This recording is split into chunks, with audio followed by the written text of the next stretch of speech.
Rectifying of errors, एक है principle error, एक है क्लैरिकल एरर।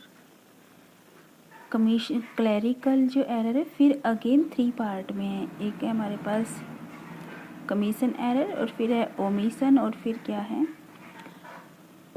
कंपनसेट एरर, कंपनसेशंस के एरर है।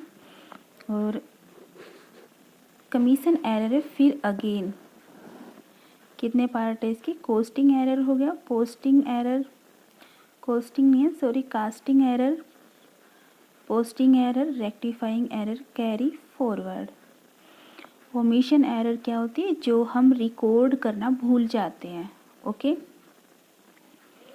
फिर एक कंपनसेट जो एरर है वो क्या होती है, एक जो गलती हुई है ना उसको सुधारने के लिए दूसरी गलती हो जाती है या दूसरी गलती का होना, तो वो कहलाता है कंपनसेट एरर।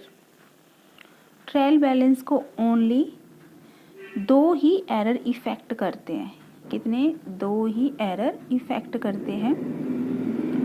फर्स्ट क्या है कमीशन एरर, और फिर क्या है पार्शियल एरर।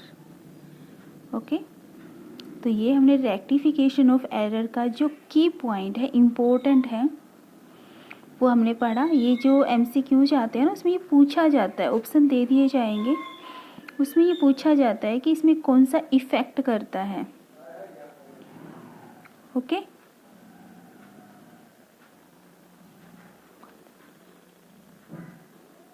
यहाँ पे ये ठीक है, तो इसमें पूछा जाता है कि ट्रायल बैलेंस को ओनली जो एरर दे दी जाएगी इसमें कौन कौन सी इफ़ेक्ट करती है, तो उसमें से ऑप्शन में से है ना हमें ये 2 ही देखने की, तो कमीशन एरर इफ़ेक्ट करती है और एक पार्शियल जो एरर होती है वो इफ़ेक्ट करती है, और जो बाकी एरर हमें ट्रायल बैलेंस के लिए इफ़ेक्ट नहीं करती। Okay, so thanks.